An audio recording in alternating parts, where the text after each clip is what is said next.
Hello everyone, welcome or welcome back to my channel Beyond Chalk and Compass. So here I am back with another video और क्या ही बताऊं, मतलब अभी ना जो ये वीडियो अपलोड होगी, ट्रस्ट मी, इससे पहले जितने भी आपको ये दिख रहा है ना कि ऑलरेडी इस पे कुछ कुछ लिखा हुआ है, मैं ऑलरेडी इस पूरी मतलब सब कुछ पढ़ा चुकी थी, समझ रहे हो। मैं यहाँ पे थी, यहाँ पे इस लाइन पे, और ये चैप्टर फिनिश था। उसके बाद देखो मैं इतना पढ़ा चुकी थी और मेरा लैपटॉप ऑफ हो गया और अब मैं दोबारा से वीडियो शूट कर रही हूँ। तो स्टार्ट करते हैं दोबारा से। आप लोगों के लिए तो पहली बार ही है, तो सुनो फिर। हाँ, तो क्रिया प्रयोग, ठीक है। चैप्टर का नाम है क्रिया प्रयोग, ठीक है।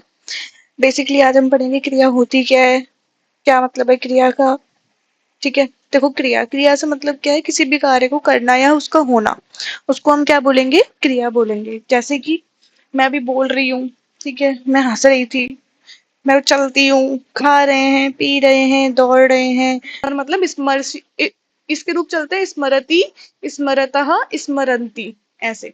दृश्य है, दृश्य के रूप चलेंगे पश्य की तरह, पश्यति, पश्यतः, पश्यन्ति। गे है, गे के रूप चलेंगे गाय की तरह, तो गायति, गायतः, गायन्ति। किसी भी चीज को गाना है ना। बेसिकली परिवर्तन वाले धातु है, मतलब ऐसी धातु जिनमें चेंजेस होता है, ठीक है।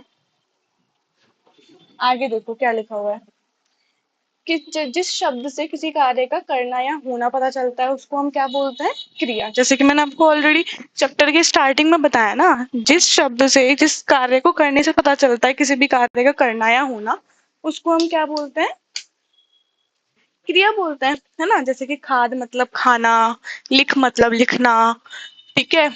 धाव मतलब दौड़ना, दौड़ना, वध मतलब बोलना, ऐसे, ठीक है। आगे देखोगे आप लोग क्या लिखा हुआ है। संस्कृत में क्रिया के मूल रूप को हम क्या कहते हैं, धातु।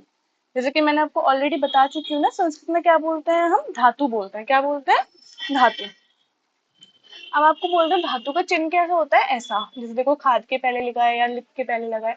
और धातु में विभिन्न विभिन्न अलग अलग प्रकार के प्रत्यय जोड़ करके क्रिया के रूप का निर्माण होता है। जो जो मैं बोल रही हूँ ना आपको, ऐसे खादती, लिखती, पठती, इनका निर्माण कैसे होता है, इनमें प्रत्यय जोड़ते हैं। क्या जोड़ते हैं, प्रत्यय। जैसे देखो, खाद में आप ती प्रत्यय जोड़ोगे तो क्या बन जाएगा, खादती।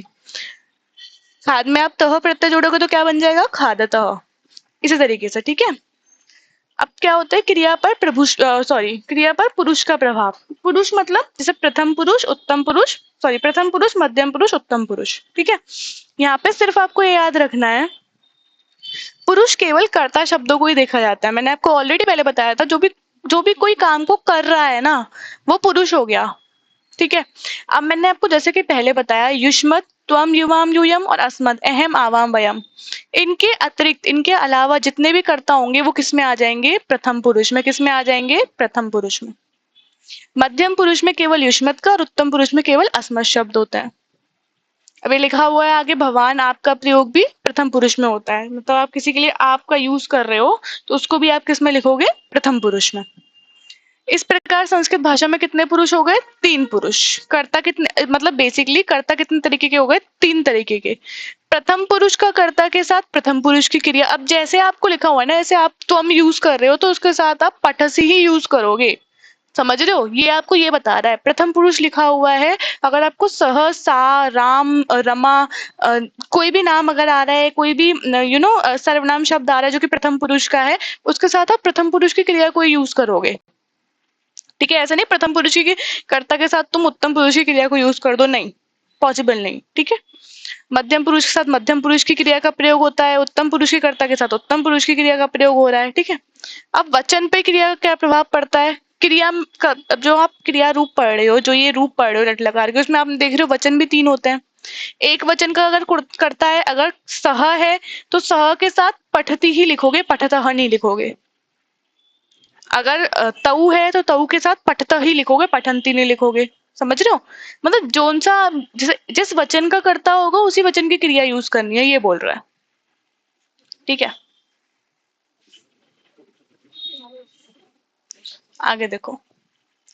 अब जैसे देखो, एक ना ये दो इंपॉर्टेंट धातुएं हैं, इनको तुम जरूर याद रखना, पेपर के उससे भी बहुत इंपॉर्टेंट है ये, ठीक है। पेपर में भी पूछी जाएंगी, ठीक है। असति, स्तः संति, ये क्या धातु है? अस धातु। बहुत ज्यादा आप देखते हो ना, मम नाम कृतिका अस्ति, मेरा नाम कृतिका है, मैं बोलती हूँ ना, जैसे अस्ति मेरे लिए यूज कर रही हो, तो मम के साथ मैंने किसका यूज कर दिया? अस्ति, जो कि क्या हो गया? गलत। क्योंकि मम कौन सा शब्द है? अस्मत् शब्द। जब आप इन धातु, इन सर्वनाम शब्द रूप को याद रखोगे ना, तभी आपको पता होगा क्या गलत है क्या सही है। जो हम अनुवाद करते हैं ना, उसमें बहुत इंपॉर्टेंट आता है बेटा। तो मम है अस्मत् शब्द, और अस्मत् किस में आता है? उत्तम पुरुष में। तो मैं क्या बोलूंगी? अस्मि, मम नाम कृतिका अस्मि, मेरा नाम क्या है? कृतिका है।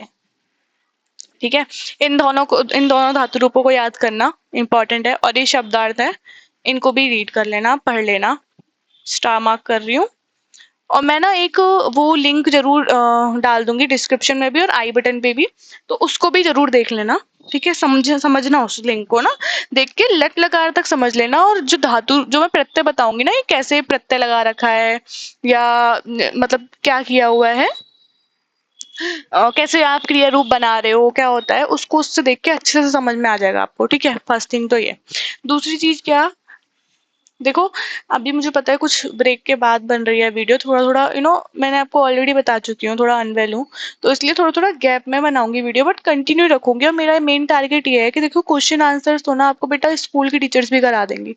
मेरा मेन फोकस इस पे रहेगा कि मैं चैप्टर को समझा पाऊँ, टॉपिक को समझा पाऊँ, उसको अच्छे से डिटेल में बता पाऊँ, जितना मेरे से हो पा रहा है। ठीक है, one more thing, one more thing, मैंने अभी नोटिस किया, अभी मैंने अपना यूट्यूब ओपन किया ऑब्वियसली बनाने के लिए वीडियो, मैंने देखा 2 सब्सक्राइबर्स ही कम हो गए। बताओ, मैंने तो बस यही बोला था कि मुझे कुछ दिन का गैप दो, थोड़ा अनवेल हूँ, ठीक, ओके, डेफिनेटली मैं कंटिन्यू रखूंगी। आप लोग लाइक भी नहीं करते, कमेंट्स भी नहीं करते, शेयर भी नहीं करते अपने अपने क्लास के बच्चों को या अपने सीनियर्स को। आपको पता है मैं क्लास 9 तक को भी पढ़ा रही हूँ, 10th को भी पढ़ाऊंगी आगे। एनसीईआरटीज हिंदी पढ़ा रही हूँ, संस्कृत पढ़ा रही हूँ। आप चैनल को थोड़ा तो मतलब सपोर्ट दिखाओ ना, मैं भी तो आपके लिए कितनी मेहनत कर रही हूँ। आप भी थोड़ा बहुत सपोर्ट दिखाओ बेटा प्लीज। सबको रिकमेंड करो, सबको बताओ कि हमारी मैम है। अगर आपको अच्छी लगती हो तो अच्छी, बुरी लगती हो तो बुराई भी कर दो मेरी थोड़ी बहुत, कोई बात नहीं। ठीक है, एंड सबसे मेन टारगेट, टॉपिक को ढंग से समझो। ठीक है, और मैं कोशिश करूंगी, आई विल ट्राई कि मैं क्वेश्चन आंसर्स भी अपलोड कर पाऊँ। ठीक है, और देखो, संस्कृत ऐसा नहीं है कि तुम पूरे दिन बैठ के उसको रट्टा मारो, तुम पूरे पंडित बनो या विद्वान बनो संस्कृत में, ऐसा कुछ नहीं है। आप अगर दिन में 15-20 मिनट भी दे देते हो ना, जब देखो 16 या 17 मिनट की वीडियोस होगी, ये वीडियो होगी, ये इसी को देख के अपने चैप्टर में मार्क कर लो, समझो बात को क्या बोल रही हूँ मैं। ठीक है, आपको आ जाएगा पूरा का पूरा चैप्टर क्लियर। ठीक है, और दूसरा मैं लिंक दूंगी उस वीडियो का, उसको भी देख लेना, लट लकार तक देख लेना चाहे, पर देख लेना। ठीक है, अब तो पेपर भी ओवर हो गए, एग्जाम्स भी ओवर हो गए आप लोगों के, थोड़ा गैप है, समझो चीजों को। ठीक है, चलो ओके देन, मिलते हैं जल्दी, ट्राई करूंगी दूसरी वीडियो डालने की। That's all for today's video. Thank you so much. Like करना, शेयर, सब्सक्राइब, जो भी हो सकता है सब चीजें कर दो, कमेंट्स अच्छे अच्छे। ठीक है, इससे मुझे भी एनर्जी मिले, मोटिवेटेड रहूं मैं, क्यों मुझे वीडियो बनानी है। ठीक है, so that's all for today's video. Thank you.